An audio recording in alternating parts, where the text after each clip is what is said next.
Hello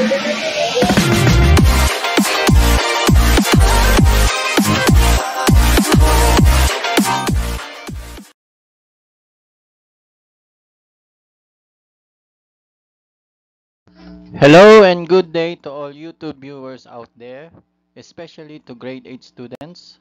Welcome back to my another video tutorial in grade 8 mathematics, where learning mathematics is easy and simple. In this video, we're going to discuss about factoring general trinomial. Objectives of the lesson. At the end of this video lesson, the students shall be able to, number 1, factor a given expression in the form of general trinomial, and number 2, solve problems involving polynomials or general trinomial. But before we proceed to our topic, I want you to give a list of possible pair of numbers or integer that if we multiply it together, we will get the number or the product. Let's say ang product dito ay 6. What are the possible numbers or two numbers that when you multiply it together will give us the product of 6? Like 3 and 2. Another one, it can also be 6 and 1 because 6 times 1 is 6. For 8, we have 4 and 2, 8 and 1. For 10, 5 and 2, and 10 and 1. Okay, for number 12, or the product of 12, there are three possible pair of numbers that can be given. These are 3 and 4, 12 and 1, and 6 and 2. Kapag 18 naman, pwedeng 6 and 3. 6 times 3 will give us the product of 18. It can also be 18 and 1. Pwede rin namang 9 and 2. For 20, we have so these are the possible factors of 20, 5 and 4, 20 and 1, pwede rin namang 2 and 10. And for 24, these are the possible factors, 6 and 4, 24 and 1, and 2 and 12. Alright, so let's discuss about general trinomial. So what is general trinomial? When we say general trinomial, it is an expression that has three terms. Meron siyang tatlong term. Dito, it is in the form of x squared plus bx plus c. So it is a special product or polynomial where the expression is in the highest degree of 2 or second degree term. So remember, kapag general trinomial, ang highest degree of term niya ay 2. Kaya ito'y tinatawag na general trinomial. And aside from that, wala siyang letter A sa tabi ng x squared. Otherwise, kapag meron siyang letter A sa tabi niya, ibang trinomial na siya. So, how do we factor general trinomial? So, the first step or the first thing to do is list all possible pair of numbers that if we multiply them together, we will get our C. Therefore, C is equal to M times N.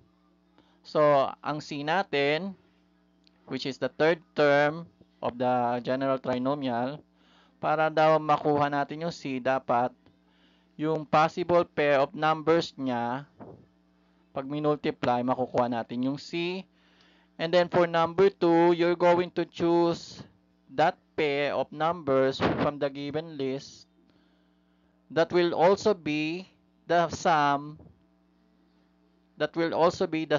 of B. So kapag inad natin yung same two numbers na i-multiply natin para makuha ang C, yun ding dalawang number na yon, na kapag inad mo yung dalawang number yon, makukuha natin yung B. Alright, so let's proceed. As I said, general trinomial, 3 terms siya, 3 terms of expression. It is in the form of x squared plus bx plus c. So, ang c natin, it is the product of m times n. And if you add m and n, the same two numbers, you will get our b. So, therefore, the factored form of x squared plus bx plus c is x plus m times x plus n. So, this is the factored form ng ating general trinomial.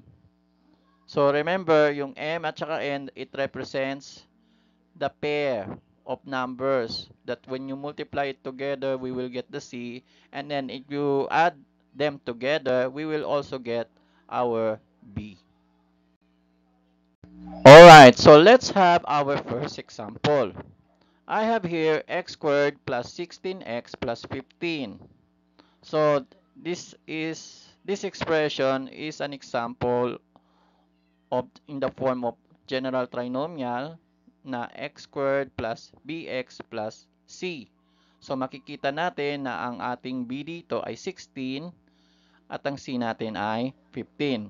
So bago tayo mag-factor nito, tingnan mo muna yung sign ng last term niya. So the sign of our c is positive. So para makuha yan, it's either positive times positive or negative times negative. So pwede rin kasi positive times positive, pwede rin namang negative times negative. Ang tanong dito ay alin sa dalawang ito ang ating gagamitin. So titignan mo naman yung sign na nasa gitna niya o yung b natin. So since ang sign na nasa gitna ay positive, ang gagamitin po natin ay yung positive times positive. So that will be the signs of the two factors natin. Now, to factor our general trinomial or the given trinomial, the first thing to do is list all pair of integers or numbers which is the product of our c. So ang c natin ay 15. Gaya ng ginawa natin kanina na nag-drill tayo, ibinigay yung mga listahan o yung mga pair of numbers na or pair of factors na kapag minultiply yung dalawa, makukuha natin yung given number. So 15, may dalawang pares yan. It's either 5 and 3 and 15 and 1. Ang tanong ay alin sa dalawang ito ang ating gagamitin. So the next step is choose a pair of integers that is the sum of b. So mamimili na tayo alin sa dalawang ito na kapag in-add yung dalawang number, makukuha natin yung ating b. So since ang nakikita natin dito yung 15 and 1, because 15 plus 1 will give us our b. So 15 and 1 is our pair of integers. Then the next, so now, therefore, our factor, the factored form of x squared plus 16x plus 15 is x plus 15 times x plus 1. So this is now the factored form of our given trinomial. So let's proceed. Alright. So in our next example, we have x squared minus 15x plus 56. So again, let us factor this one. Before we factor, tingnan mo muna yung sign ng ating c. So ang c natin dito ay 56, positive siya. Ayan. So dalawang pwedeng positive times positive and negative times negative. Alin dito sa dalawa ang gagamitin natin? So tignan naman natin yung sign na nasa gitna o yung b natin. So since it is negative, negative times negative o yung dalawang negative sign ang ating gagamitin. Now, let us factor this given trinomial. So first, list all pairs of integers or numbers which is the product of C. So tatlong pares yan ang pwede. So 7 and 8, 56 and 1, and 4 and 14. So alin dito sa tatlong ang ating pipiliin? Remember na yung m and n natin, yung factors o yung dalawang number na kapag minultiply natin dito ay makukuha natin yung C which is 56. Dapat pag inad natin, yun na magiging B. Since ang B natin ay 15, so nakikita natin dito ay yung 7 and 8. So therefore, 7 and 8 is the pair of integers that we need na dapat nating piliin. So therefore, the factors of x squared minus 15x plus 56 are x minus 7 times x minus 8. So bakit negative at saka negative? So, di ba, negative times negative dahil nga negative yung gitna ng ating middle term o nung b natin. So, therefore, this is now the factored form of x squared minus 15x plus 56. Okay, another example. X squared plus 2x minus 15. So, again, tingnan uli yung sign ng C natin. So, this time, our C is negative. Negative ang sign niya. So, therefore, positive, negative siya. Positive times negative, it will give us the sign of our C, negative. So, the next sign, the sign of the middle term or yung B natin ay positive. Therefore, dapat yung positive number natin ay mas malaki kaysa sa negative number natin, ha? Positive must be the bigger number and the smaller number is negative. Okay, list all pair of integers of numbers which is the product of C. So 15 ang ating C. So dalawang posible dyan, it's either 5 and 3 and 15 and 1. So alin dito sa dalawa ang ating gagamitin? So, dapat na kapag inad o sinubtract natin, makukuha natin yung ating B which is 2. So, dahil dito, so choose a pair of integers that is the sum of P. So, sa nakikita natin, 5 and 3 ang pwede rito. So, dahil positive ang gitna o yung B natin, so therefore 5 is bigger than 3. So, ang 5 natin must be the positive number and 3 is the negative number. So therefore, the factors of x squared plus 2x minus 15 are x plus 5 and x minus 3. So x times x squared, x times minus 3 will give us minus 3x times 5 plus 5 times x, 5x. So, minus 3x plus 5x, unlike sign sila, so subtraction yan. So, 5 minus 3 will give us positive 2x. And then, positive 5 times negative 3 will give us negative 15. So, this is now the factored form of x squared plus 2x minus 15.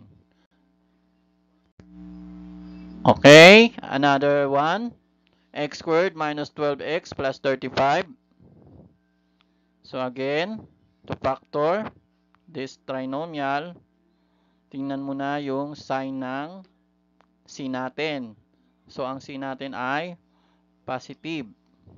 So, therefore, positive, positive, pwede ring negative, negative. So, alin dito sa dalawang pipiliin? So, tignan mo yung gitna niya. Ang gitna niya, yung B natin ay negative since it is negative. So, ang pipiliin natin ay negative and negative. Now, list all pair of integers or numbers which is the product of C. So, ang C natin ay 35. So, dalawa ang two pairs of numbers ang pwede dyan. It's either 5 and 7 and 35 or 35 and 1. So 5 times 7 will give us 35. The same as 35 times 1. 35 times 1, 35. So alin dito sa dalawa ang ating gagamitin? So dahil sa nakikita natin, yung 5 and 7, dapat yun din ang pag in-add, makukuha natin yung mismong B natin, which is 12. So since ang B natin ay 12, so since 5 and 7, pag pinagsama mo o in-add mo, makukuha natin yung B. So therefore, 5 and 7 is the pair of integers or number.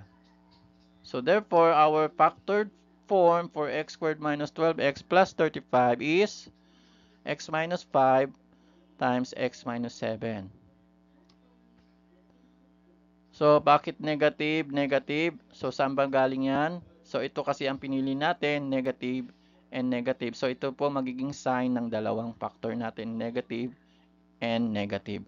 Dahil nga, ang gitna niya ay, ng ating general trinomial ay negative. So, pag minultiply natin yung dalawang to using FOIL, x times x will give us x squared. X times minus 7, minus 7x. Minus 5 times x, minus 5x. So, pagsamahin yung minus 7 at saka minus 5x, makukuha natin ito, minus 12x. Minus 5 times minus 7, magiging positive ang sign. So, positive 35. Alright. Next, we have x squared minus 10x minus 24. So, to factor this one, again, tignan uli natin yung sign ng C, negative yan. So, it is positive and negative. Positive times negative positive and negative ang magiging sign ng ating dalawang factor. And, tignan naman natin yung sign ng B, which is, so nakikita natin na negative yan. So, therefore, negative number must be bigger than positive number. So, yung negative number must be the bigger number, hindi yung positive number. Dahil nga, ang sign ng B ay negative. So, now, to factor this one, list all pair of integers or numbers which is the product of C. So, 24 yung C natin. So, tatlo yan. It's either 6 and 4. Pwede ding 24 and 1. 12 and 2. So, alin dito sa tatlong ito ang magiging ang gagamitin. So, remember na kailangan na kapag in-add mo yung dalawang number, makukuha natin yung B natin. So, since ang nakikita natin dito ay 6 and 4, sorry pala, 12 and 2. Kasi nga pala, unlike sila, di ba? Kasi positive, negative, unlike sign. So, it should be 12 and 2 and not 6 and 4. So, 12 and 2, negative must be the bigger number. So, 12 is our negative. Yan. Ang 12 natin ang negative number at yung 2 natin ay ang positive number. So, therefore, the factors of x squared minus 10x minus 24 are x minus 12 times x plus 2. So, this is now the factored form of x squared minus 10x minus 24. Next. Alright, so this time we're going to solve problems involving general trinomial. So, I have here a rectangular prism or what we call rectangular box. So, we're going to find the dimensions of a rectangular box by factoring whose volume is 2x cubed plus 10x squared plus 12x. So, the given expression here, hindi naman siya general trinomial kasi nga ang highest degree of term dito ay 3. So, kailangan muna natin siyang i-factor. So, to factor, let us remove the GCF or eliminate the GCF. Factor out the GCF or the greatest common factor. So, to do that, so ang ating GCF dito ay yung 2x. So, pag inilabas natin siya sa expression na to, so that will give us 2x times quantity x squared plus 5x plus 6. So, 2x times x squared, 2x cubed.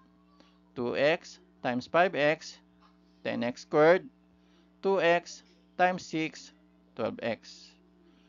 And then the next step, so ito yung x squared plus 5x plus 6, this is now in the form of general trinomial. So we can factor this one. So factor the trinomial. So to factor this one, so yung 6 natin yung c, at yung b natin yung 5. So 6, may dalawa siyang possible, dalawang factors, dalawang pair of numbers siya. It's either 2 and 3 and 6 and 1. So alin dito yung gagamitin natin? Remember na yung two same numbers na yan na kapag minultiply natin para makuha yung 6, yun din yung same two numbers na kapag inad, makukuha natin yung b, which is 5. So sa nakikita natin, 2 and 3 ang sagot dito, 2 and 3. So therefore, the factors of x squared plus 5x plus 6 is x plus 2 and x plus 3.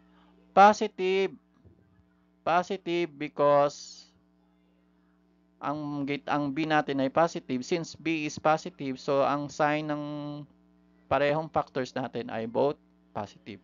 So therefore, the dimensions of the box are 2x, x plus 2, and x plus 3.